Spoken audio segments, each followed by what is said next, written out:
Salut les auditrices, salut les auditeurs, c'est Greg et je vous retrouve avec grand plaisir pour un épisode de podcast, du podcast Transition. Troisième épisode en ce début de l'année 2023. On arrive gentiment vers la saison sportive, en tout cas ça s'intensifie un petit peu. Et peut-être que vous êtes en train de réaliser des belles sorties que vous publiez ensuite sur certains réseaux, sur certaines applications. Et bien ça tombe bien parce que ça va être la thématique centrale de l'épisode d'aujourd'hui. Et puis, comme de coutume, eh bien, je ne suis pas seul pour vous parler de tout ça et j'ai le grand plaisir d'accueillir un invité que les auditrices et les auditeurs du podcast de Nakan connaissent peut-être déjà puisqu'ils l'ont entendu à plusieurs reprises dans les différentes saisons qu'on avait enregistrées avec Hermano. J'accueille aujourd'hui Marc Muezza. Marc, bienvenue dans le nouveau podcast Transition, mais tu connais déjà un petit peu les meubles, si je puis dire. Salut Greg, et puis bonjour à toutes et à tous, à tous les auditeurs. Merci beaucoup de m'accueillir sur le podcast Transition. Je suis très très heureux de repartager avec toi sur la préparation mentale. Effectivement, on avait déjà enregistré ensemble sur le podcast Nakan. Et voilà, donc pour me présenter assez rapidement pour ceux qui ne me connaissent pas, donc je m'appelle Marc Muezza, je suis préparateur mental du sport. Mes sports de prédilection sont plutôt les sports d'endurance, mais je travaille avec tout type de sportifs, c'est assez varié. Et voilà, j'accompagne les sportifs vers la performance en essayant toujours de rechercher l'équilibre qui conduit à cette performance.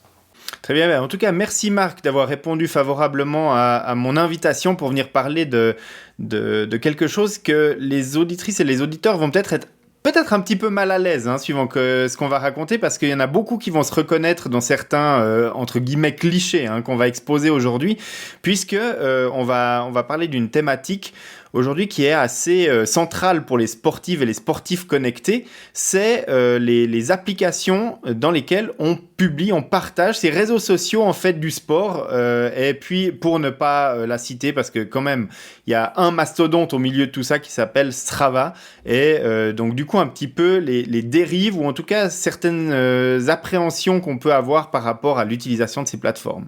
Oui, moi je t'avoue que j'ai pas été étonné, Greg, quand tu m'as sollicité pour ce podcast, quand j'ai lu la thématique sur ton message, je me suis tout de suite dit là on tient quelque chose d'intéressant et il faut qu'on en discute.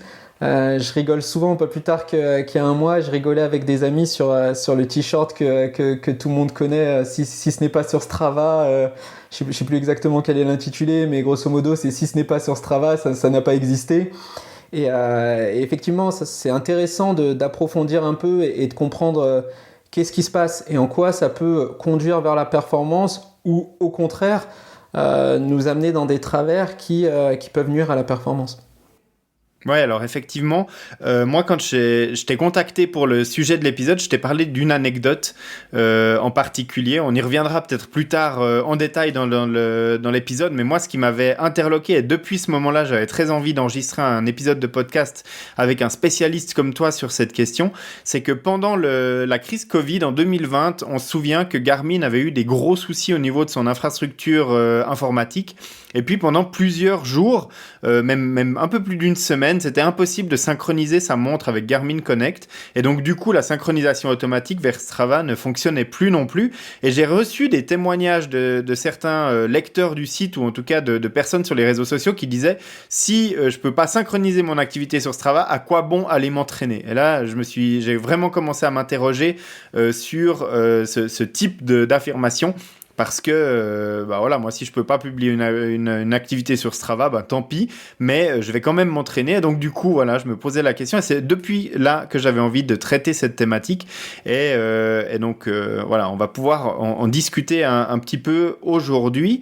Mais peut-être qu'avant de parler de tous ces aspects psychologiques, on va revenir un petit peu au fondement et puis passer en revue qu'est-ce que Strava a de différent des autres plateformes et pourquoi, dès qu'on parle de sociabilisation du sport ou en tout cas de réseau social sportif, on en revient à Strava. Qu'est-ce qu'il y a de particulier sur cette application par rapport aux autres qui sont plus des plateformes d'entraînement ? Alors, effectivement, tu l'as bien dit et je me souviens de cette petite anecdote, la panne Garmin et des gens qui carrément se mettaient en colère, en fait, étaient vraiment énervés contre Garmin. Donc on était carrément sur de la gestion émotionnelle complètement dégradée, avec des coureurs, des cyclistes qui se mettaient dans des états pas possibles. Et pour revenir à ta question sur Strava, je pense qu'il faut bien essayer de dissocier Strava dans ses différentes activités. C'est-à-dire que contrairement à beaucoup d'autres plateformes, comme peuvent l'être Garmin Connect, Polarflow, Strava, ils ont vraiment cette force d'être à la fois une plateforme d'entraînement et un réseau social. Et souvent, dans les échanges qu'on peut avoir, dans les discussions qu'on peut avoir autour de Strava, on se focalise énormément sur le côté réseau social, sur les kudos, sur les coms, sur ce genre de choses. Alors qu'en fait, Strava, il présente vraiment deux activités. Chacune des activités ayant ses avantages et ses inconvénients. Et ça pourrait être intéressant dans notre échange ensemble aujourd'hui d'essayer de voir quels sont les avantages et les inconvénients de chaque partie de l'activité de Strava, à savoir la plateforme d'entraînement et le réseau social. Ouais, tout à fait. Donc c'est déjà important de bien faire le distinguo entre les deux. Et moi, j'ai l'impression qu'en fait, Strava, il est quand même majoritairement utilisé pour ses fonctionnalités de réseau social, et puis assez peu, mais peut-être même aux grandes dames des dirigeants de la plateforme Strava, des créateurs de Strava, mais elle est assez peu utilisée comme plateforme d'entraînement. Dans les autres plateformes d'entraînement, pour donner une image, on a Training Peaks, on a Nolio, on a Garmin Connect, et puis les plateformes qui sont fournies avec d'autres montres, comme tu as cité Polarflow pour Polar. On a une app aussi avec le Training Hub de Coros, et puis la Suunto app qui maintenant en fait a été mergée avec Sports Tracker qui appartient à Mersport. Mais tout ça, c'est des plateformes d'analyse d'entraînement. C'est leur but principal, c'est d'agréger les données que nous fournissent nos devices pendant qu'on s'entraîne, la fréquence cardiaque, l'allure, la puissance et tout ça, et de les mettre ensemble pour nous fournir des métriques qu'on peut analyser et puis ensuite qu'on peut exploiter pour améliorer notre performance, notre entraînement et puis notre planification. Et puis essayer d'éviter le surentraînement. Enfin, il y a plein d'utilisations de ces données. Mais alors Strava propose entre autres cette analyse-là. Mais c'est vrai qu'en général, quand on parle de Strava dans un environnement sportif, avec des personnes qui pratiquent des sports d'endurance en particulier, avant tout, c'est le côté réseau social. C'est le côté « j'ai vu que tu avais couru 47 km aujourd'hui, j'ai vu que tu as fait une sortie de 321 bornes de vélo, et puis je t'ai mis un coup d'eau. » Et puis voilà, c'est le côté très social en fait de ces plateformes, de cette plateforme. C'est vrai que c'est le côté qu'on utilise le plus. En général, on le voit dans les clubs, on le voit dans les sorties vélo ou course à pied avec les amis. Souvent, on demande est-ce que tu es sur Strava, et puis comme ça, je pourrais voir ce que tu fais. Il y a ce côté vachement social. Moi, dans mon expérience personnelle que j'ai avec Strava, en fait, Strava, je l'ai utilisé à la base parce que je cherchais un endroit, une plateforme sur laquelle pouvoir regrouper tous mes entraînements indépendamment de la marque que j'utilise pour ma montre. Et pouvoir me dire, à l'époque, je me souviens, j'étais chez Suunto, c'était un moment où je faisais beaucoup de trail, et je me disais, quand je vais retourner sur route et que peut-être je vais basculer chez Garmin, je voudrais pouvoir retrouver tous mes entraînements, pouvoir comptabiliser tous mes entraînements si j'utilise une Suunto pour le trail et une Garmin pour la route ou pour le vélo. Et en fait, moi, Strava m'a attiré pour ça à la base, en me disant, c'est un endroit qui regroupe tout. Aujourd'hui, j'ai changé, j'utilise Nolio parce que je trouve ça très très bien fait, notamment pour exploiter en fait les données d'entraînement. Mais en fait, on a tous une bonne raison d'être arrivés sur Strava et au final, on y est un peu tous, quoi. Ouais, c'est vrai. Et c'est la plateforme qui unit tout le monde. Qu'on ait une Garmin, une Suunto, une Polar, finalement, tout le monde se retrouve sur Strava. Et puis, c'est là qu'on peut partager un petit peu nos activités, nos exploits, et puis un petit peu aussi scruter ce que font les autres. Et c'est là que peut commencer aussi à venir un petit peu peut-être un complexe ou peut-être se dire j'en fais pas assez quand on voit des gens qui font beaucoup plus que nous alors qu'on a peut-être le même objectif ou en tout cas des objectifs qui sont assez similaires. Et c'est un petit peu tout ça dont on va parler aujourd'hui. Donc, un système avec un feed où on voit les activités des autres personnes et où on peut donner des coups d'eau. Et tu l'as dit, la plupart des gens maintenant partagent leurs activités sportives là-dessus. Par défaut, en fait, notre activité, lorsqu'elle est publiée sur Strava, tout le monde peut la voir. Donc ça veut dire que même si je ne suis pas abonné à toi, Marc, mais que je te cherche spécifiquement sur cette plateforme, je vais pouvoir, si tu as laissé les paramètres de confidentialité par défaut, voir tes activités sportives, voir ce que tu as effectué comme sortie aujourd'hui, cette semaine, la semaine passée, etc. Et puis avoir tes totaux hebdomadaires dans les différentes disciplines sportives. Alors, est-ce que tout ça, finalement, ça apporte du bon ou du mauvais, ou est-ce que c'est un mix des deux et puis c'est un petit peu la façon 2.0 de faire du sport et il faut s'habituer à vivre avec cette plateforme-là? Écoute, je vais un peu te faire une réponse de Normand, mais ça va être ça, ça va être ça tout le long du podcast, donc faut s'y habituer. En fait, il y a du bon et du mauvais. Du bon dans le sens où en fait tous les mécanismes qui se déclenchent lorsqu'on est sur Strava, ce sont des mécanismes naturels qui se déclencheraient même si on n'était pas sur cette plateforme. C'est-à-dire que le moment en fait où on publie sa course pour montrer que soit qu'on a couru à une allure élevée, soit qu'on a couru une longue distance, soit peu importe qu'on a participé à telle course, en fait on est en train d'assouvir le besoin d'estime de soi. Là, le support, c'est Strava, mais s'il n'y avait pas Strava, on le ferait d'une autre façon. On le ferait peut-être en mettant un autocollant, le fameux autocollant Swim Bike Run à l'arrière de sa voiture qui montre qu'on fait partie d'une communauté. On le ferait en portant un t-shirt Finisher Ironman. En fait, finalement, Strava, c'est juste le support qui va nous permettre de mettre ça en avant. Mais quelque part, ce qui se passe sur Strava est assez naturel et totalement humain. Ok. Donc en fait, ça fait partie de la nature humaine de vouloir mettre en avant tout ce qu'on fait et voilà, et vouloir partager en fait ces activités, même si pour la plupart des gens, c'est pas leur activité principale, c'est pas leur métier, c'est pas des sportifs professionnels. Ils ont probablement un autre métier où il y a déjà de la compétition, où il faut déjà se battre tous les jours pour rester performant, rester au top. Et puis utiliser peut-être le sport comme un exutoire ou en tout cas une activité qu'on utilise pour se détendre, mais finalement en fait on retrouve quand même de la compétition là-dedans.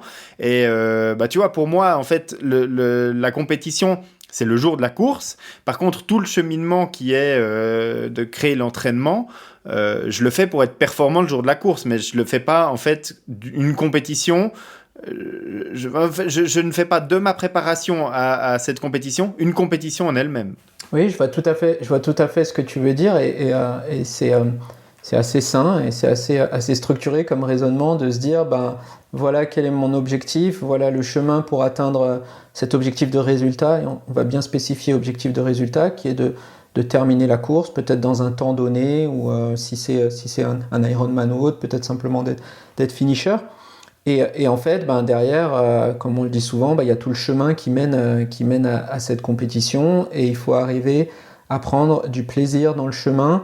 Et prendre du plaisir dans le chemin, ça peut être apprécier son entraînement, ça peut être de voir ses progrès.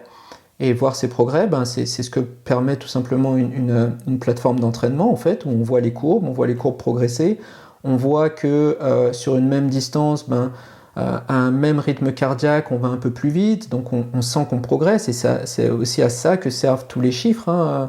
Si on utilise bien une plateforme d'entraînement, il y a une grosse partie d'analyse en fait, avec tous les chiffres que nous fait remonter cette plateforme.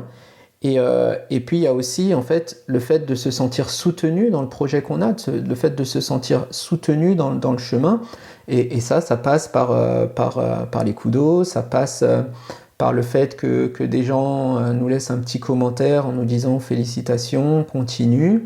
Et ça, quelque part, pour atteindre son objectif, c'est important. Mais il faut toujours essayer de chercher un équilibre. Et là, on va basculer sur la notion de motivation intrinsèque et motivation extrinsèque.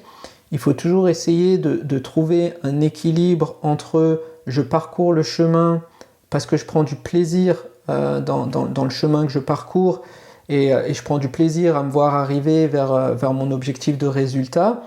Là, on est vraiment sur de la motivation intrinsèque et sur la motivation extrinsèque où en fait mon plaisir n'est constitué que par le fait que ce que je fais me met en valeur auprès des autres.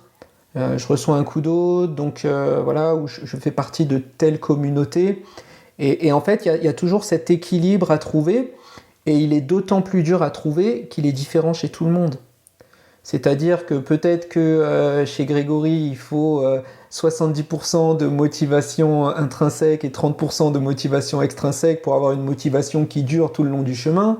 Peut-être que chez Marc, les pourcentages changent complètement. Et cette petite formule magique qui permet de tenir jusqu'à sa compétition, ben, elle est différente chez chacun et ça demande une grande connaissance de soi-même et ça demande de pouvoir faire les choses en pleine conscience pour pouvoir se rendre compte vraiment et maîtriser le sujet. Donc en fait, à la base, en fait, l'idée de partager ces entraînements, pour toi, l'idée de base, elle est noble, c'est-à-dire que je partage mon cheminement pour aller vers mon objectif, et puis à partir de là, je peux avoir le support de la communauté, des encouragements, etc. Mais assez rapidement, comme sur tous les autres réseaux sociaux, que ce soit Facebook, Instagram et d'autres, il y a toujours la culture du toujours plus et on a déjà constaté en fait que beaucoup de sportives et de sportifs sont tombés déjà dans ces travers sur la plateforme Strava et d'autres. Et en fait, on reproduit un petit peu des schémas qu'on décriait sur les plateformes de réseaux sociaux traditionnels il y a quelques années de ça. C'est-à-dire que maintenant, j'ai couru mes 6 km parce que mon objectif, c'est de courir 10 dans 4 semaines. Et puis, j'ai couru mes 6, donc j'ai mes encouragements, etc. Puis la saison d'après, je veux aller courir un 15. Et puis, tout d'un coup, j'ai couru mes 8 ou 9. Et puis là, il y a quelqu'un qui me dit, ouais, mais il y a quelqu'un qui a publié qu'il a fait un dodeca marathon. Et puis, il y en a un autre qui a fait un double Ironman. Et puis, ça devient la surenchère du plus. Et puis, on tombe un petit peu dans ces travers-là, comme on tombait sur les réseaux sociaux traditionnels, où on se dit, mais est-ce qu'il faut que j'en fasse toujours plus pour impressionner la galerie et puis pour obtenir mes coups d'eau ? Ouais, c'est une très bonne question et c'est un sujet qui est assez vaste et je reviens à ce que je disais en début de podcast. En fait, est-ce que c'est Strava qui crée ce phénomène ou est-ce que Strava, quelque part, par la facilité d'utilisation, par le côté universel qu'a la plateforme, est-ce que Strava potentialise ça ? Moi, j'aurais plutôt tendance à dire que Strava le potentialise, mais que assez naturellement, en fait, on revient dans la nature humaine.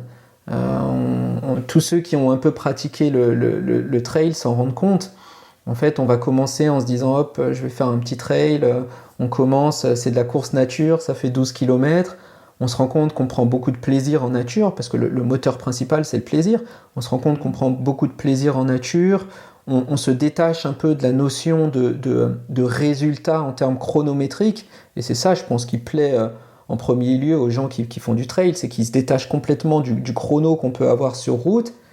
Et puis après, on se dit, c'était très bien sur 12, hop, je vais essayer un 18, ensuite je vais faire un 25, ensuite...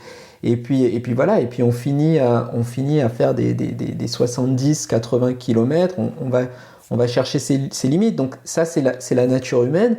Et après, tout ça, c'est potentialisé par Strava, parce que Strava permet de le rendre visible à tous, Strava permet d'avoir le retour de beaucoup plus de monde que lorsqu'on en discute juste à table avec des copains. Mais s'il n'y avait pas eu Strava, je suis certain qu'au repas de famille, on aurait été fiers de dire, la semaine dernière, j'ai couru un 70 km, c'était super, on l'a fait de nuit. On ferait exactement la même chose, mais on le ferait de vive voix et on ne le ferait pas sur le réseau social. Ouais, alors ça c'est tout à fait juste et c'est ce que tu disais tout à l'heure. Avant, les réseaux sociaux, on utilisait d'autres vecteurs pour parler de ça. Mais la personne qui derrière sa voiture avait son autocollant 140.6 ou Swim Bike Run ou ce genre de choses, probablement que on pouvait aller jusqu'à mettre Ironman Finisher et puis son temps derrière, mais il y avait en fait un objectif finale, c'est-à-dire la compétition elle-même. Et puis ensuite, le motto d'Ironman, hein, c'était vous nagez 3,8 km, vous roulez 180 km et vous courez un marathon. Puis ensuite, vous avez le droit de frimer jusqu'à la fin de vos jours. C'était la traduction grossière du premier slogan d'Ironman. Mais en gros, c'était ça. Et puis l'objectif, c'était d'aller faire cet Ironman et puis peut-être dans le temps le plus rapide possible. Maintenant, la plateforme elle-même, elle a accéléré beaucoup de choses parce que, en fait, la finalité, c'est plus la compétition, c'est chaque entraînement qu'on va publier, le cheminement. Et puis, on va effectivement exposer ça à toute sa communauté. C'est-à-dire qu'avant, on faisait entre guillemets l'entraînement dans l'ombre, et puis le jour de la compétition, on performait pas, peu importe, mais là il y avait les résultats de toute façon qui étaient publiés de la course et tout le monde savait le résultat qu'on avait fait, tandis que maintenant il y a vraiment tout le cheminement qui est publié, et donc du coup peut-être qu'on est tenté lors d'un entraînement qu'on devrait faire en endurance fondamentale, et puis on est en train de courir à 6,30 au kilomètre parce que c'est notre endurance réelle, et puis on se dit mais est-ce que je vais oser publier ça sur Strava, et puis on va regarder son allure et puis on va peut-être pousser à 6,10 ou à 6,00, et puis du coup on sera plus dans la cible qu'on a définie à la base, donc on sera plus sur l'objectif qu'on s'était fixé de la séance, mais on sera sur l'objectif de ce qu'on veut faire paraître sur Strava. Exactement, et ça pour moi c'est un des gros travers vers lequel il ne faut pas tendre sur une plateforme d'entraînement social comme peut l'être Strava. C'est qu'en fait, pour moi, l'entraînement, il est décomposé en deux types d'objectifs. Les objectifs de résultat et les objectifs de maîtrise. Alors, on peut avoir un coach ou on peut utiliser un algorithme qui nous donne des séances d'entraînement, peu importe. Les entraînements, ça va un peu toujours être la même chose.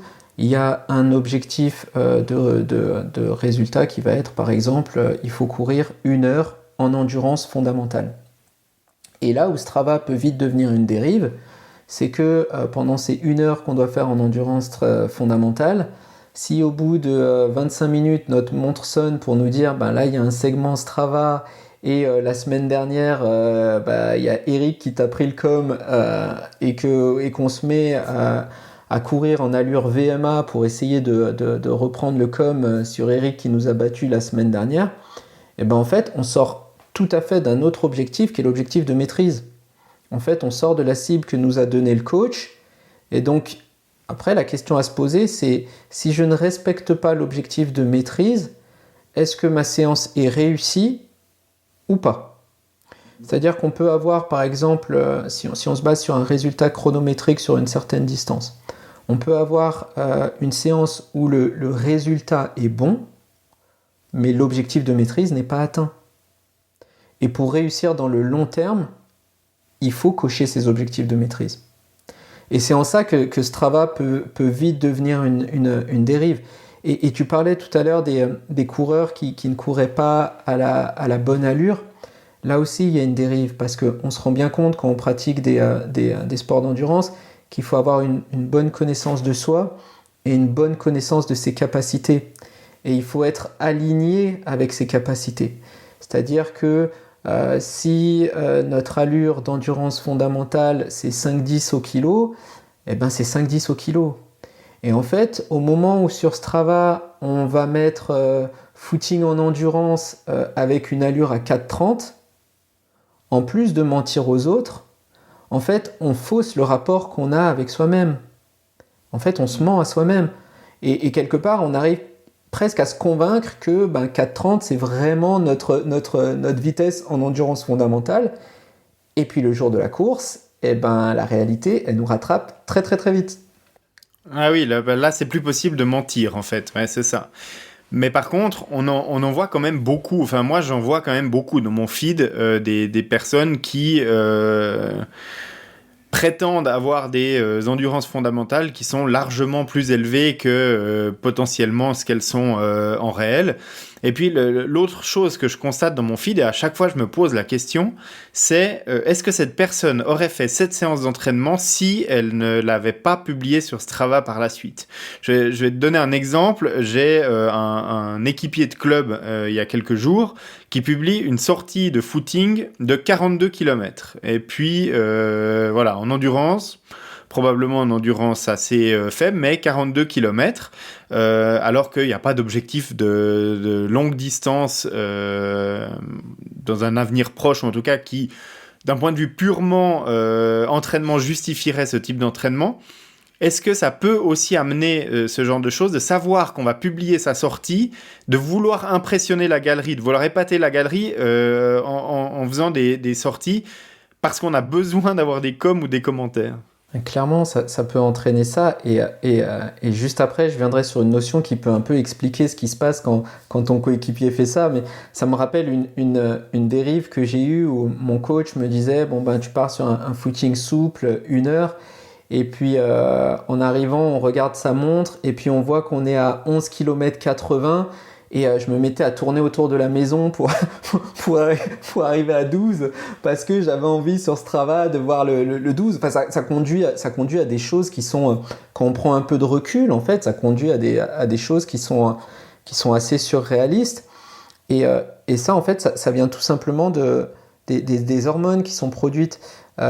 En fait, quand on est sur Strava, comme sur toutes les plateformes de réseaux sociaux, les likes qu'on pourrait avoir sur Instagram ou sur Facebook, ou les kudos qu'on a sur Strava, ça produit une hormone qui est bien connue et qui est la dopamine. C'est l'hormone du plaisir. C'est notre petit shoot de plaisir, c'est notre petit shoot d'estime. Et ce qui se passe avec la dopamine, c'est qu'elle crée quelque chose de très spécifique chez nous. C'est elle oblige le cerveau à retenir comment elle est obtenue. Grosso modo, le cerveau enregistre le chemin qui conduit vers la production de dopamine. Et donc là, le cerveau, il enregistre très simplement, je fais quelque chose, je le publie, ça impressionne, je reçois un kudos. Donc, qu'est-ce qui se passe ? Je l'ai retenu, hop, j'ai eu mon petit shoot de dopamine. Le lendemain, je vais courir et je fais quelque chose de moins bien. J'ai aucune félicitation sur mon Strava. Donc, je ne reçois pas la dopamine. Donc, ça me génère du stress. Et donc, je me sens dans l'obligation de faire quelque chose d'un peu mieux, de le publier pour recevoir mon kudos. Et là, j'enregistre dans le chemin qu'il faut faire un peu mieux pour avoir le kudos. Et c'est là que la dérive commence, en fait. Mm-hmm. Alors qu'à contrario, ce qui serait beaucoup plus intéressant, c'est de produire une autre hormone qui est la sérotonine, qui elle est plus l'hormone qu'on produit quand on crée quelque chose sur le long terme, quand en fait l'accomplissement est basé sur la confiance en soi, sur l'estime de soi, quand on est fier de ce qu'on fait, quand on suit un cap. Et là, en fait, on se rend compte que c'est une hormone qui est beaucoup plus intéressante et qui rejoint un peu ce dont on parlait tout à l'heure, la motivation intrinsèque. C'est l'hormone qu'on sécrète en fait quand on crée un plan d'entraînement sur plusieurs mois et qu'on suit ce plan d'entraînement et qu'on se voit progresser. Et ça, en fait, ça conduit moins aux dérives dont tu parlais je cours 42 km parce que je sais que 42 km, ça va me permettre d'avoir le petit pouce levé sur mon profil Strava, quoi. Ok, donc sur le 42 km, on est clairement sur de la sérotonine. On est dans le cas de ton collègue, je pense qu'on est plus sur de la dopamine. Je pense qu'on est sur je voulais mon petit pouce levé, je voulais mon kudo, okay. Donc je cours 42 et je le publie. Par contre, si ça avait été dans un plan d'entraînement parce qu'il veut, il prépare un Ironman et que dans sa prépa Ironman, il y a ce cap où dans ses sorties longues, il doit faire un marathon entier. Là, on est plus sur de la sérotonine où je suis un chemin à long terme. Et j'ai validé une étape importante dans mon processus qui me conduit vers la compétition. Ok, je vois. Alors du coup, moi, tu sais, mon petit plaisir coupable, il n'est pas sur Strava, il est sur Training Peaks, parce que Training Peaks, j'aime bien la plateforme, dans le sens où tu mets ton calendrier d'entraînement, tu mets tes séances que tu as prévues pour la semaine, le mois, ou pour ta prépa pour une course, et puis tu vas t'entraîner. Et quand tu rentres à la maison, si tu as bien suivi l'entraînement et que tu as bien atteint les objectifs, ta petite case, elle vient verte. Si tu as plus ou moins bien suivi tes objectifs, mais que y a un truc qui correspond pas exactement à ce qui était prévu, ta case, elle devient orange. Et puis si tu n'as pas fait la séance d'entraînement, que tu as fait beaucoup trop long ou beaucoup trop court ou pas dans les bonnes intensités, ta case, elle devient rouge. Alors voilà, moi, mon petit plaisir, c'est la case verte qui vient jour après jour dans mon plan d'entraînement. Parce que je ne publie plus automatiquement mes activités sur Strava pour tout un tas de raisons dont on va discuter, dont tu as déjà parlé d'ailleurs aussi sur le début de cet épisode. Mais du coup, voilà, où est mon petit plaisir à moi. Bah écoute, je connais pas très bien la plateforme Training Peaks. Je l'ai très peu utilisée. Moi, je suis beaucoup sur Nolio. Je suis quasi exclusivement sur Nolio maintenant. Mais ce que tu viens de présenter, je trouve ça très très intéressant parce qu'en fait, ça revient à la notion dont je parlais tout à l'heure d'objectif de maîtrise. Et en fait, on allie tout là en fait. C'est-à-dire qu'on coche un objectif de maîtrise. La petite case devient verte, donc on a notre petite dose de dopamine, donc on a envie de reproduire ce phénomène et d'avoir à nouveau la case verte. Mais en plus, ça augmente l'estime de soi, la fierté personnelle, et on a également notre dose de sérotonine qui nous permet de suivre un entraînement dans le long terme. Donc ça, je trouve ça très très intéressant ce qu'ils ont développé sur Training Peaks. D'ailleurs, si les programmateurs de Nolio nous entendent, en termes de qualité d'entraînement, c'est une fonction qui est très très intéressante. Ouais, en fait, ça me semblerait intéressant aussi de le synchroniser avec Strava. Et puis, de plus avoir que l'information brute de telle personne a couru 12 km à 4,18 au kilomètre, mais d'avoir une petite croix rouge à côté de son entraînement en disant son objectif c'était de courir à 5,20 au kill, et puis du coup il a couru à 4,18, et donc voilà, ça pourrait permettre de mettre un petit peu en perspective certains entraînements, ou en tout cas voilà, ça peut être une idée. Je sais pas si ce sera très vendeur pour Strava, qui peut-être joue maintenant aussi de l'état actuel de son réseau social pour essayer de gagner des abonnés, en tout cas conserver ceux qui y sont déjà. Mais voilà, moi c'est plus sur cet aspect-là d'entraînement. Et puis effectivement, j'ai beaucoup utilisé Nolio aussi, mais c'est vrai que cet aspect-là, il n'est pas présent encore dans le calendrier de Nolio, et donc du coup, je trouve ça intéressant sur la partie Training Peaks. Et donc voilà, c'était la petite anecdote du moment. Ouais, je me permets de rebondir parce que tu as dit quelque chose de très intéressant, et je voudrais approfondir un peu en entrant dans une autre notion. Tu disais, je ne sais pas si Strava, ce serait dans leur business model quelque part d'implanter soit une croix rouge, soit un V vert pour dire voilà, il a respecté ce qui était prévu dans l'entraînement.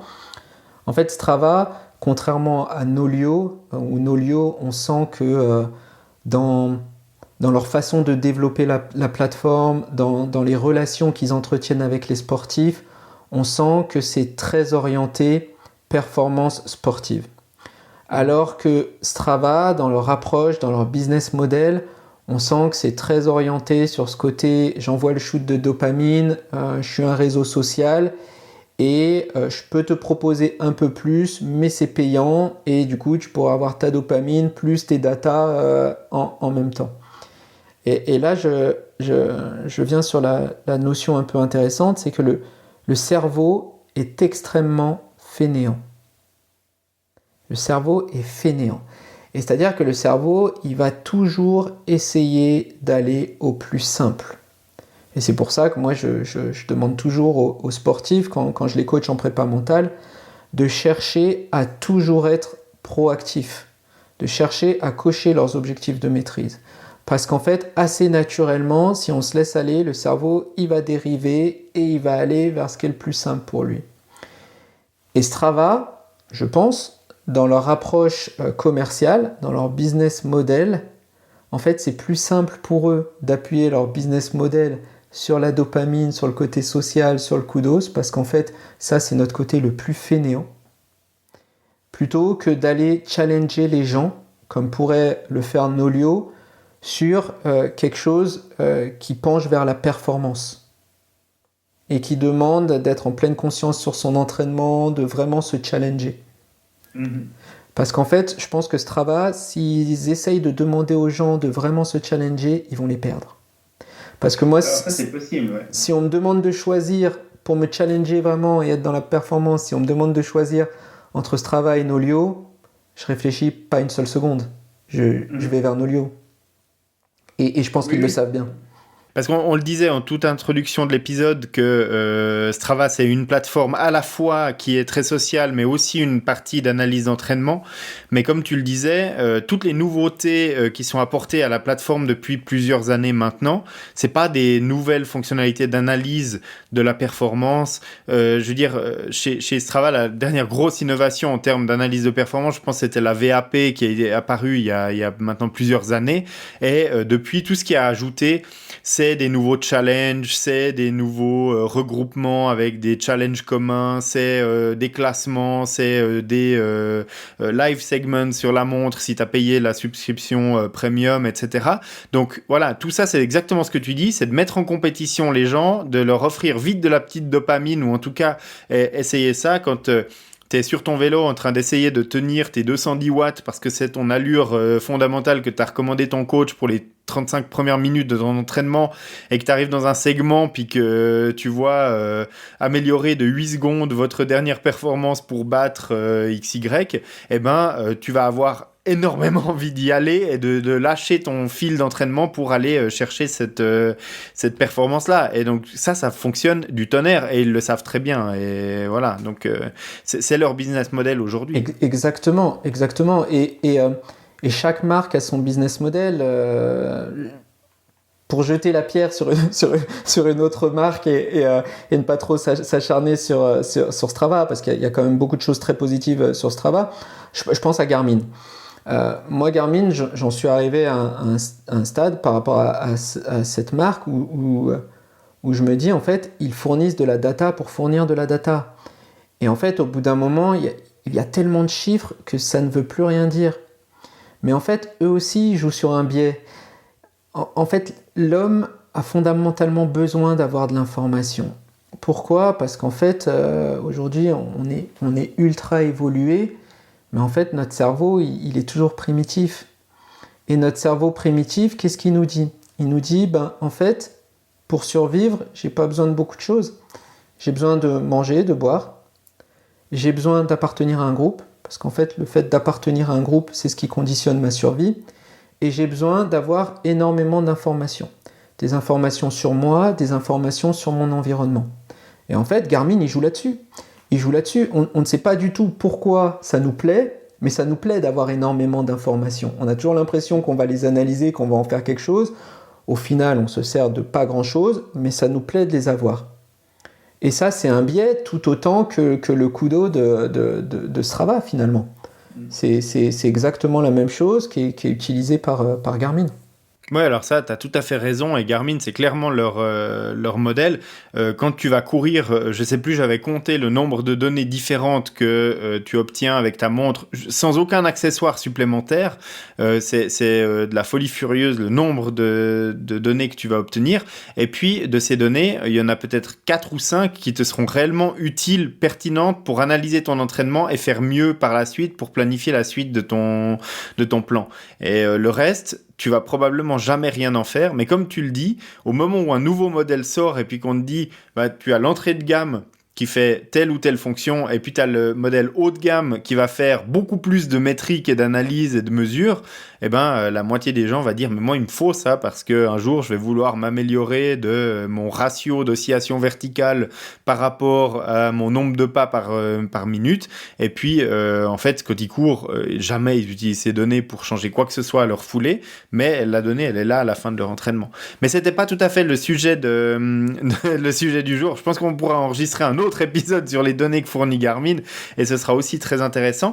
Mais effectivement, là, pendant une bonne demi-heure, on a dépeint tous les côtés un peu négatifs de Strava et puis comment ça fonctionne. Donc tu nous as bien expliqué la recherche. Quand on a débriefé de l'enregistrement de cet épisode, tu m'as dit c'est le système de récompense du cerveau qui fonctionne de deux manières. Il y a celui qui est sur le court terme et celui sur le long terme. Et là, on vient de bien expliquer comment ça fonctionne. Un kudo, c'est sur le court terme et puis ça libère immédiatement de la dopamine. Et puis, il vaudrait mieux dans son entraînement viser le long terme, respecter le plan d'entraînement, devenir meilleur, progresser. Et puis le jour de la course, on a toute la dopamine qu'on veut, mais sur le cheminement, on va générer de la sérotonine, si j'ai bien résumé. Tu as très bien résumé. Très bien. Mais maintenant, est-ce que parce que quand j'ai parlé de Training Peaks, tu m'as dit c'est génial parce que ça permet de générer en même temps de la dopamine, mais en plus en tenant compte du bon cheminement vers l'entraînement. Donc maintenant, Strava, il n'a pas que des mauvais côtés, tu l'as dit tout à l'heure, et on peut utiliser Strava de manière ludique et l'intégrer à son entraînement pour faire des choses intéressantes aussi. On peut faire des choses très très intéressantes sur Strava. Moi, je te donne l'exemple d'un coureur qui a son coach qui lui dit aujourd'hui l'entraînement c'est 15 km en fartlek et puis le coureur il prépare un peu son entraînement, donc il va sur Strava, il regarde un peu, ok je vais le faire sur une boucle de 5 km, comme ça me permet de laisser la gourde là et de m'hydrater pendant mon entraînement. Ok, sur ma boucle de 5 km je vois qu'il y a 2 segments qui sont assez longs, qui sont assez intéressants. Ce que je vais faire, c'est que je vais faire 3 fois la boucle, ça me fait mes 15 bornes. Et en fait, à chaque fois que je vais passer le segment, je vais le courir à l'allure de mon fartlek. Et ça me permet en fait de faire mon fartlek tout en rendant l'entraînement ludique. Et dans l'analyse que j'aurai après l'entraînement, je pourrais voir si le premier segment a été couru plus vite au premier tour plutôt qu'au deuxième tour. Et donc en fait, quand on commence à jouer avec ça, on se rend compte que c'est super intéressant quand c'est utilisé à bon escient. Moi, les segments, comme tout le monde, je trouve ça marrant, je prends du plaisir à les utiliser. Le plaisir, la joie, tout le monde le sait, c'est un peu notre émotion moteur. Donc il ne faut pas hésiter à l'utiliser, mais il faut l'utiliser à bon escient. Ouais, l'utiliser intelligemment. Et comme tu le dis, Strava, il a plein de côtés positifs dans le sens où il agrège les données de beaucoup d'utilisateurs de la plateforme. Et donc, du coup, son outil de génération de parcours, il est intéressant parce que quand tu es dans un endroit que tu connais pas, tu vas pouvoir générer tes parcours avec ce qu'ils appellent les heatmaps, c'est-à-dire les parcours les plus utilisés par les personnes qui ont fait une activité sportive dans la région. On va aussi pouvoir retrouver ces segments. Des segments, maintenant, il y en a partout et il y en a de tout type de distance, tout type d'effort, etc. Donc, ça peut être un col, ça peut être un sprint, ça peut être une distance intermédiaire, un parcours vallonné. Donc effectivement, pourquoi ne pas intégrer ces choses-là à l'entraînement et puis les intégrer de manière intelligente. Mais c'est vrai que ça nécessiterait, et de nouveau, on voit que c'est plus tellement dans le business model de Strava ou des autres, parce que ça nécessiterait de pouvoir activer très finement quand les segments vont surgir sur la montre ou pas. Et on n'en a pas forcément besoin tout le temps. Et c'est vrai que quand on fait sa sortie en endurance et puis qu'on a la petite notification du segment, ça va être difficile de résister au fait de le faire. Et puis, on aimerait pouvoir peut-être l'avoir aussi sur la sortie de fartlek que tu disais tout à l'heure. Donc ça, peut-être un petit paramètre, un petit appel du pied chez Garmin, Coros, Polar ou autre, de pouvoir dire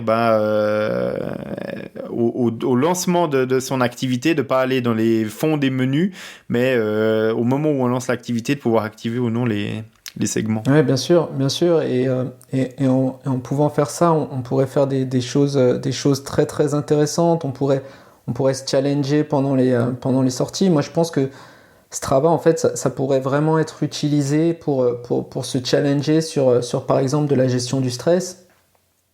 Je t'en parlais tout à l'heure en te disant on va parler un peu du stress et ça arrive tout de suite. Le stress, en fait, il se joue sur 4 facteurs. Le contrôle, l'imprévisibilité, la nouveauté et l'ego menacé. Et en fait, quand on regarde bien, ces 4 facteurs, on les retrouve plus ou moins sur Strava. C'est-à-dire que on peut gérer, si on prend le côté plateforme d'entraînement, on peut prendre le contrôle sur son entraînement et se dire, je me fixe un objectif de maîtrise, je cours à telle allure. Mais on peut aussi mettre de l'imprévisibilité, c'est-à-dire qu'on peut se dire, je cours et le but de mon entraînement, bien sûr, en accord avec son coach, si c'est notre philosophie. Moi, je suis plutôt dans le principe de me dire, le coach, c'est lui qui gère l'entraînement, je me décharge de ça. Et si le coach m'autorise et me dit, aujourd'hui, c'est une course aux sensations, mais où tu peux mettre de la vitesse et tout, moi, j'en profiterai pour travailler l'imprévisibilité et me dire, quand la montre sonne, c'est un segment, je pars à bloc. Et c'est assez intéressant de travailler ce paramètre d'imprévisibilité pour la course, pour la gestion du stress. Parce que souvent en course, on entend des coureurs dire j'étais dans un groupe et puis il y a eu un coup de pétard, le groupe est parti, j'ai pas réussi à suivre, c'est pas que j'avais pas la caisse, mais ça m'a stressé de les voir partir. Donc voilà, ça on peut aussi le travailler en se challengeant sur des segments. La nouveauté, on peut se challenger sur la nouveauté en se disant je cours toujours, je fais toujours le même tour avec Strava et leur nouveau principe de carte, enfin nouveau, je dis nouveau mais il est là depuis un bon moment, avec le principe de carte, on peut se challenger sur un nouvel itinéraire. Et puis l'ego menacé, bien sûr, on le travaille avec le côté social. Donc en fait, on se rend compte que dans la gestion du stress, Strava, si on le prend bien, si on l'utilise bien, c'est un super outil. Mais il faut l'utiliser en pleine conscience. En fait, il ne faut pas être dans le mode automatique de je publie mes sorties, j'attends le kudos, au kudos j'ai mon petit shoot de dopamine.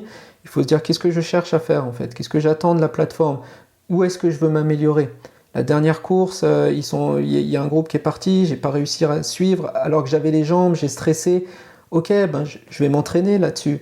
Et en fait, voilà, quand un segment se déclenche, je pars et je m'entraîne là-dessus. Et là, on se rend vite compte que Strava, ça peut devenir un super outil quand on l'utilise comme ça. Oui, tout à fait. Alors, quand on est accompagné par un professionnel comme toi qui peut nous guider, nous tenir un petit peu ce genre de conseils avant d'utiliser la plateforme, c'est forcément bien plus, entre guillemets, facile d'appréhender cet outil et de l'utiliser de manière efficace dans son entraînement.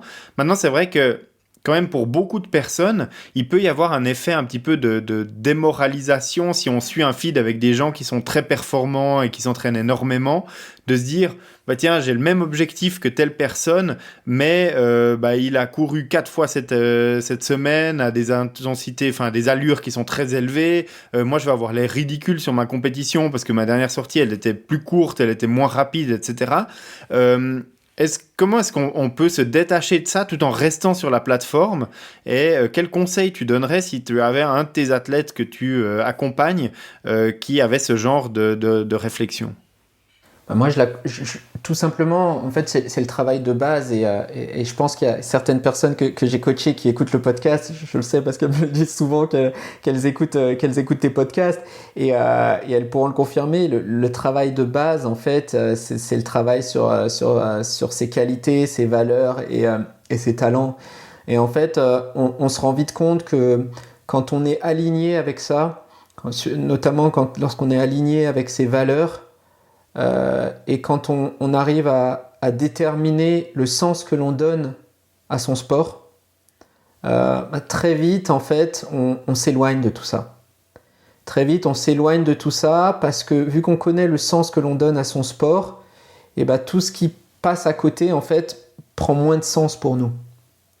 Et notamment tout ce jeu de notoriété. Après, il y a certaines personnes qui en ont besoin, ça fait partie de leurs valeurs, et du coup, c'est tout à fait légitime pour elles de jouer là-dessus, pour se motiver, voilà. Mais encore une fois, tout le monde est différent. Tout le monde est totalement différent, et ça, on le voit. Moi, je donne souvent mon exemple par rapport au tapis de course. Il y a des gens qui n'auront aucun problème à courir sur tapis de course. Moi, je sais que parmi mes valeurs, une de mes valeurs fortes, c'est la liberté.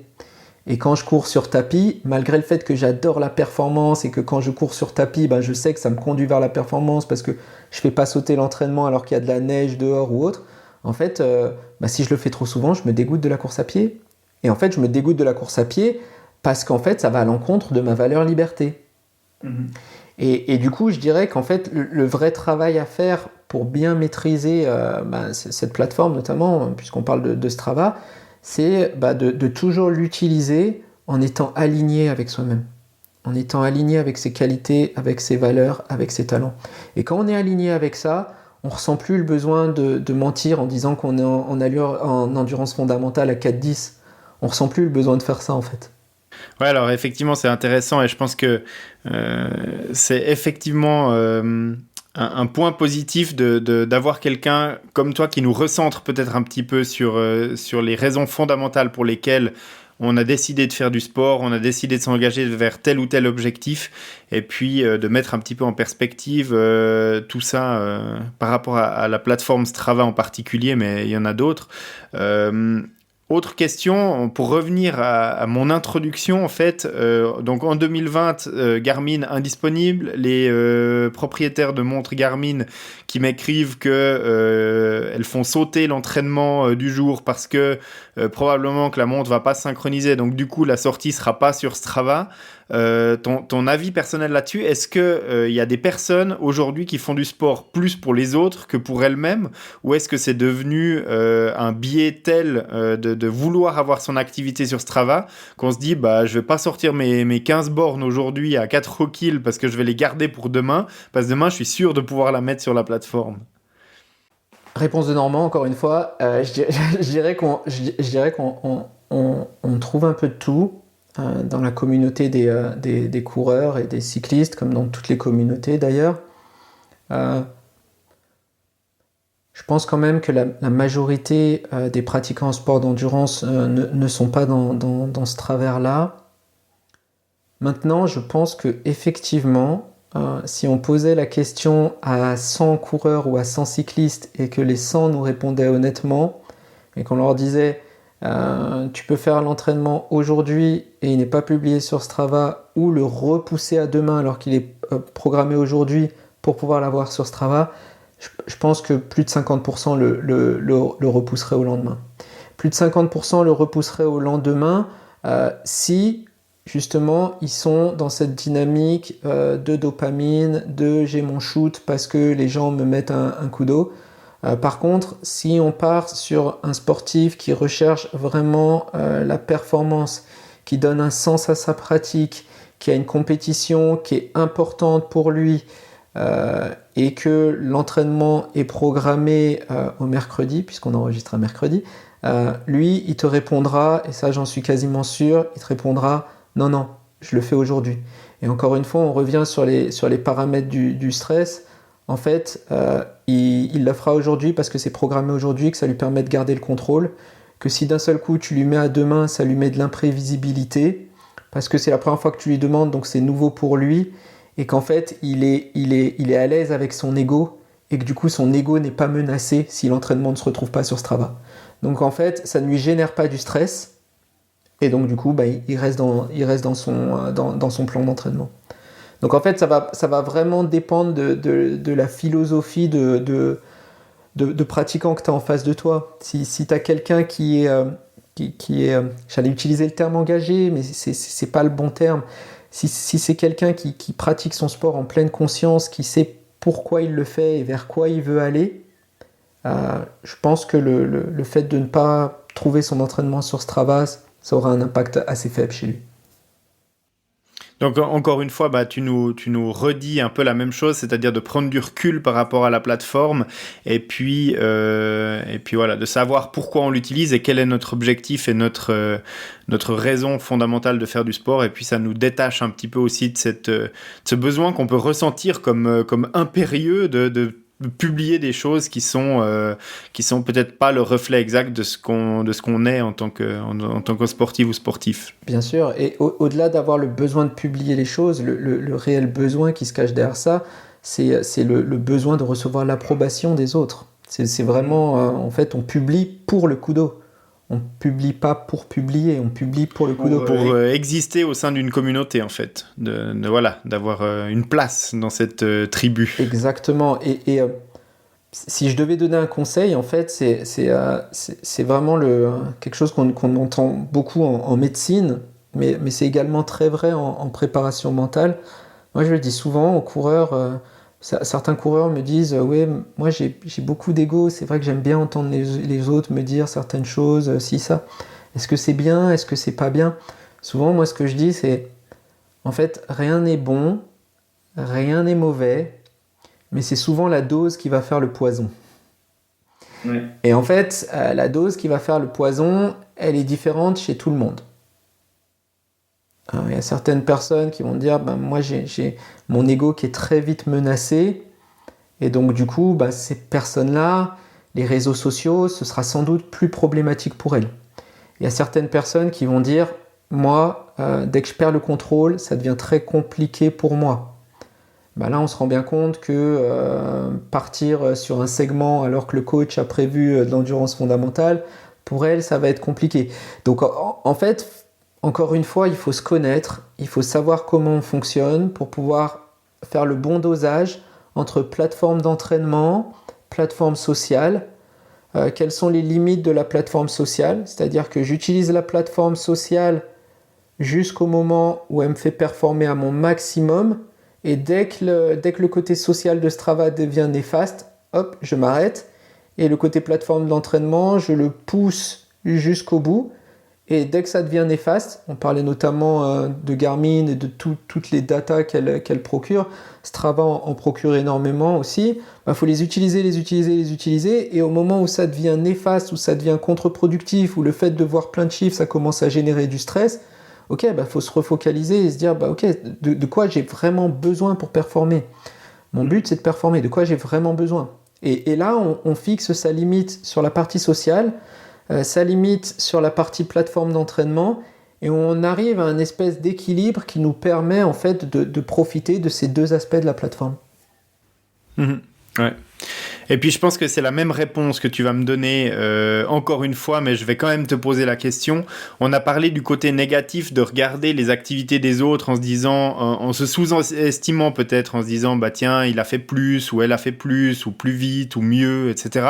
Mais est-ce qu'il peut y avoir un côté positif à regarder ce que les autres font et à s'inspirer de choses pour son propre entraînement, ou est-ce qu'il vaut mieux rester dans son propre cheminement et puis regarder les activités des autres? Ça va forcément amener soit de la frustration ou peut-être un petit peu trop par facilité de dire tiens, je suis meilleur que tel ou tel apparemment parce que son allure en endurance fondamentale est plus basse, enfin plus faible que la mienne.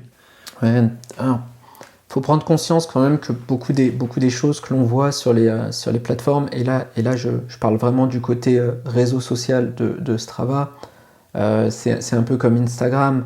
On connaît tous une personne qui est un ami proche qui est sur Instagram, on connaît sa vie, on sait, on a peut-être partagé les mêmes soirées que lui, et on se rend bien compte quand on regarde son Instagram que tout est biaisé. Strava, c'est un peu ça, et il faut savoir prendre ce recul aussi dans les entraînements que l'on voit publiés chez les autres, et il faut savoir aussi se dire, voilà, quelle est ma vie à moi?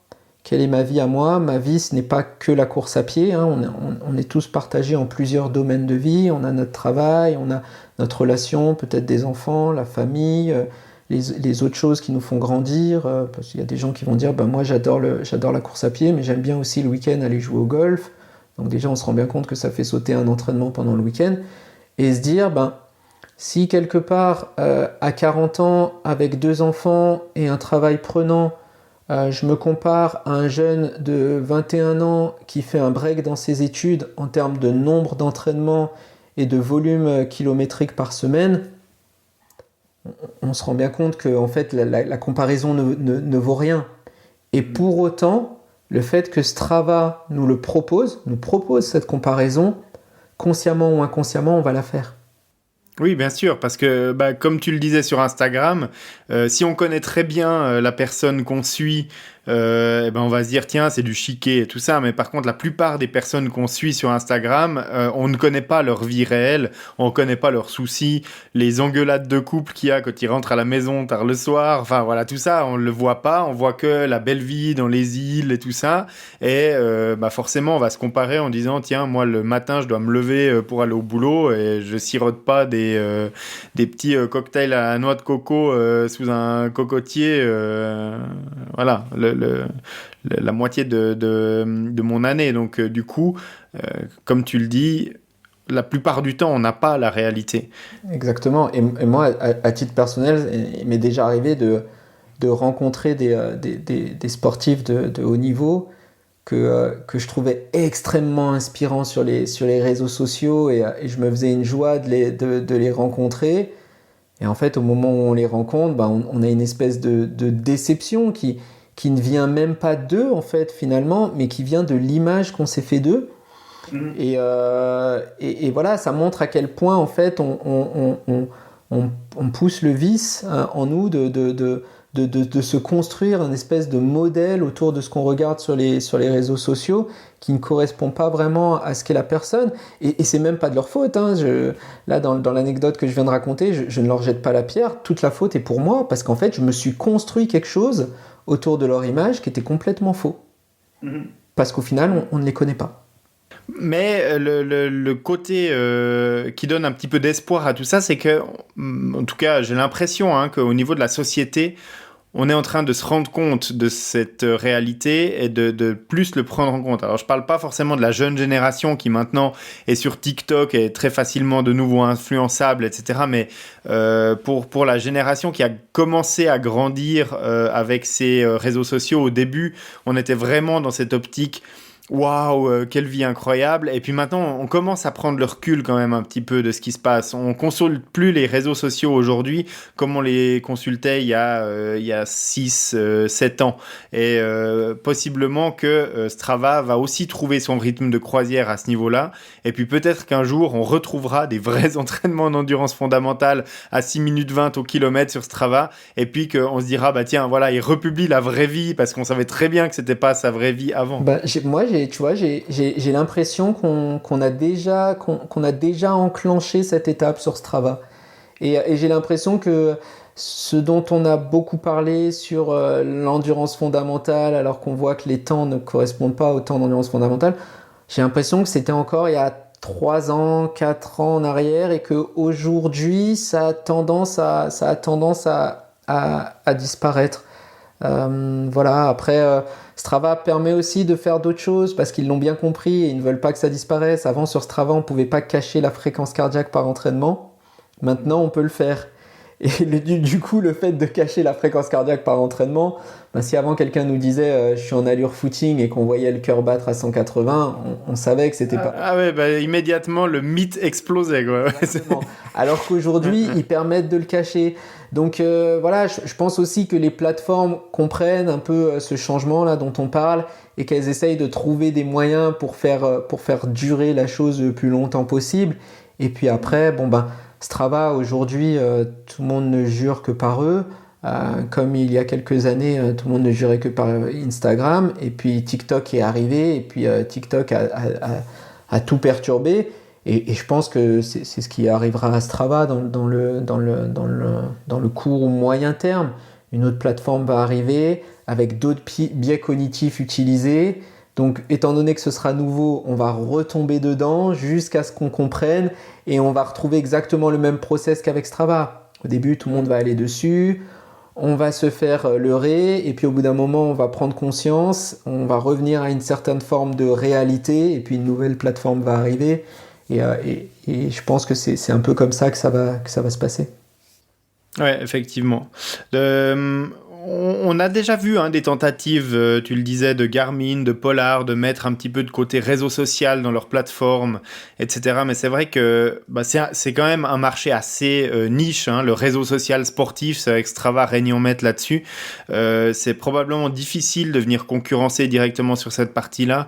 Les petits coups d'eau dans le feed de Garmin, c'est vrai que ça n'a pas pris l'histoire de Polar non plus. Et donc du coup, je pense que Strava a encore de belles années avant d'être concurrencé, mais peut-être que ça va arriver. Je sais pas, moi je sais pas si tu utilises la plateforme Komoot. Alors oui, j'ai généré des parcours et suivi des itinéraires sur Komoot.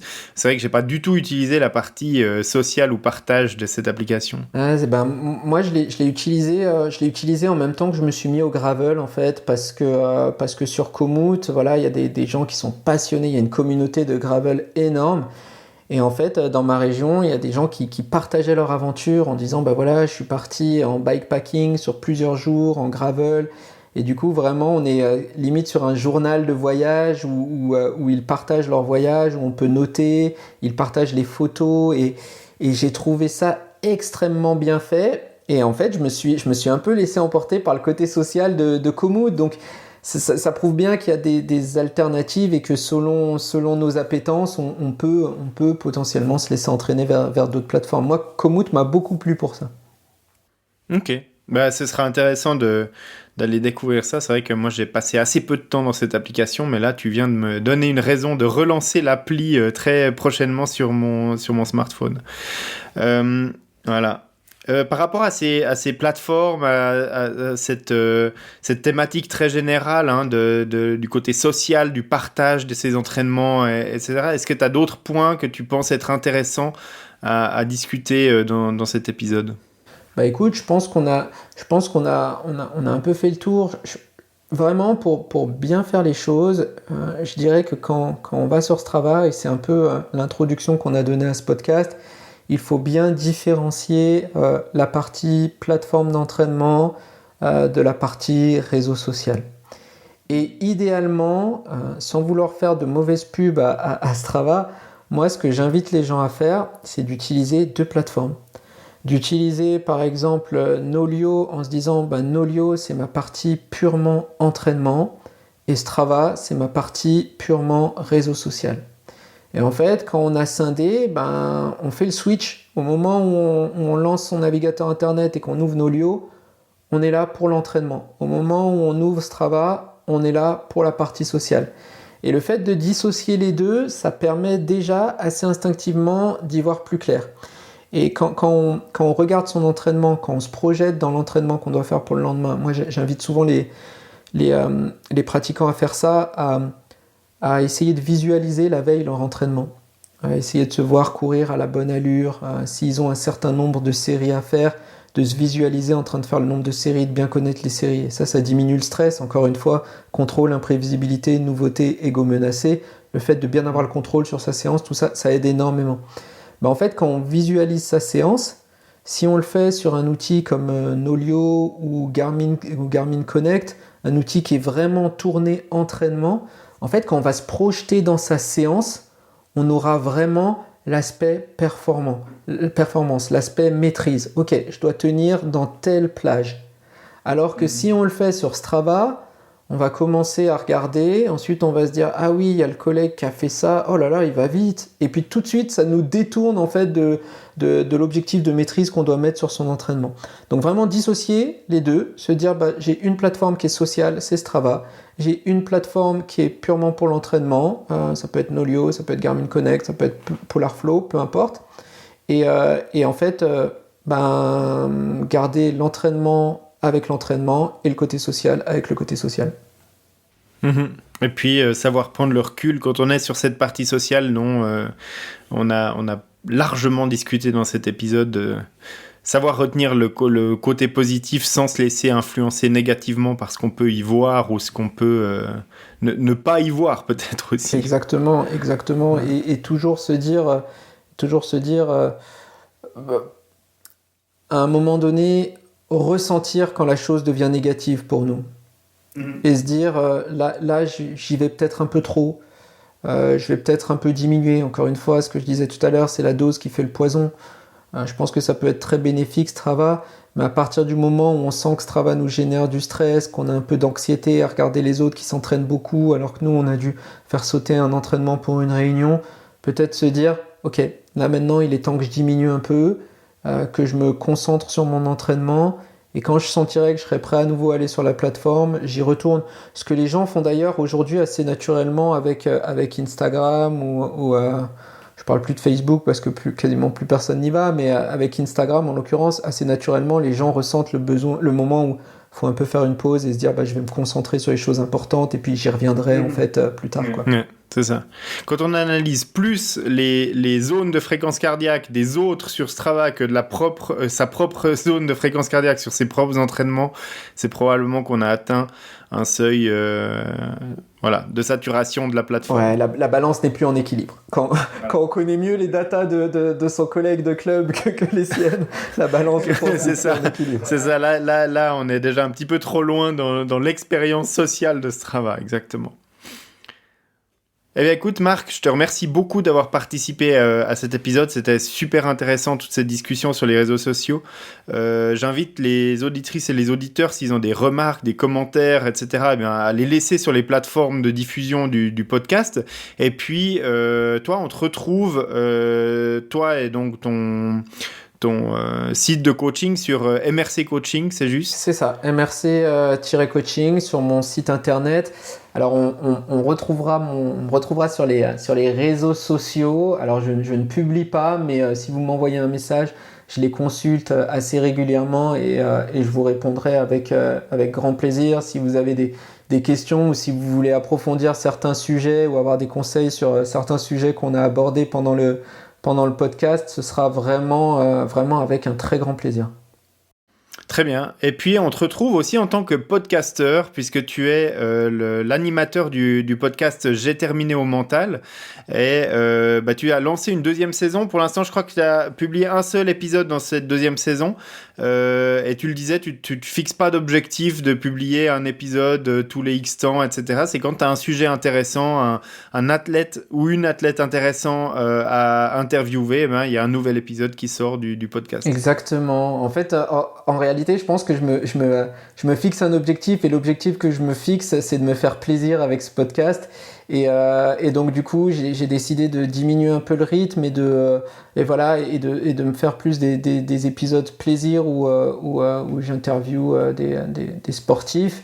Et le dernier épisode, c'est avec Tom Lecomte, qui est un triathlète alsacien exceptionnel. C'est un phénix qui, après 2 accidents, a réussi à remonter sur le vélo, à reprendre l'entraînement. Et je vous invite vraiment à écouter l'épisode parce qu'en termes de prépa mentale, il est très très très intéressant. Tom va très loin dans la description de son profil émotionnel. Il a vraiment joué le jeu, je l'en remercie. Et voilà, je pense que ça peut vraiment être intéressant. Donc voilà, si vous avez un entraînement à faire sur Home Trainer ou une sortie longue à faire et que vous avez envie d'être occupé, n'hésitez pas, ça vaut le coup d'y jeter une oreille. Très bien. Eh bien, écoute, le rendez-vous est donné et puis abonnez-vous aussi au podcast de Marc parce que je ne doute pas que des prochains épisodes vont arriver qui seront tout aussi intéressants que celui-là. Merci Marc, c'était vraiment un plaisir et puis moi je donne rendez-vous le mois prochain pour un nouvel épisode du podcast Transition aux auditrices et aux auditeurs. Merci Marc. Merci beaucoup Greg, merci de m'avoir invité et puis merci à tous les auditeurs de nous avoir écoutés. Bon entraînement, prenez soin de vous et puis apprenez à bien vous connaître pour bien performer. À bientôt.